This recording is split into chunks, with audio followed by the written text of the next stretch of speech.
Hello nuoriso, what's up, what's up? Aika hyvä joo. Mitä me käytiin äsken katsomassa? Hovle. Allen Ginsberg, yes. Jätkä ties. Se on Beat Poetikko. Beat Poetikko, radikaali 50-luvulta. Niin radikaali, että kukaan Suomen nuori ei ollut niin radikaali sen jälkeen ikinä. Homo, narkkari, jutsku, mitä muuta se oli? Jonnet ei muista. Joo, Buddha ja kaikki. Itse kun rauha-aktivisti kanssa. Kaikkea. Se sanoo, että vittu. Tai se englanniksi. Ajattelen nykyään kaikki voi sanoa niin. sen sanan. Silloin oli sitä oikeudenkäynnistä, missä tuomaristi sanoi, että kyllä se saa sanoa. Mutta mä haluan tältä Markku Inno suomentavana lukea Allen Ginsbergin runoon, koska se varmasti vetoaa nuoriin. Ja mä haluan yrittää se vedota myös nuorisoon, koska jokainen ääni on tärkeä minulle. No niin, onko nyt hyvää yleisö? On.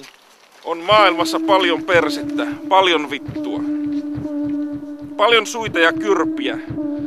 On maailmassa paljon nuljua ja paljon sylkeä tippuu puroihin. Paljon on maailmassa paskaa, joka kaupunkien alla jokiin virtaa. Paljon velloo virtsaa maailmassa. Paljon räkää maailman teollisissa sieraimissa. Hikeä maailman rautakainaloissa. Veri pulppua maailman rinnasta. Loputtomia kyynelijärviä. Sairaan oksennuksen meret virtaavat pallonpuoliskolta toiselle matkalla kohti Sargassoa. Vanhoja öljyrättejä ja jarrunestettä, ihmisten polttoainetta.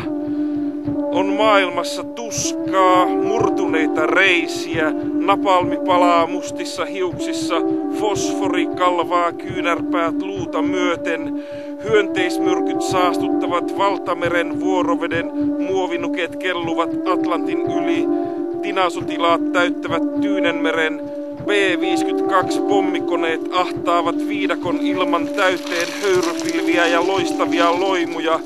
Kauko-ohjattavat lentokoneet kaartelevat riisiviljelmien yllä pudottamassa sirotepommeja. Muovikuulat räiskivät lihaan. Loukkumiinoja ja napalmia tippuu olkikattojen ja vesipuhveleiden päälle. Sirpale-granaatit silpovat kylien majat. Taisteluhaudat aerosolipommien myrkyttämät. On maailmassa murtuneita kalloja, murskattuja jalkoja, irtileikattuja silmämunia, katkottuja sormia, runtattuja leukoja, punatautia, kodittomat miljoonat, kidutetut sydämet, tyhjät sielut.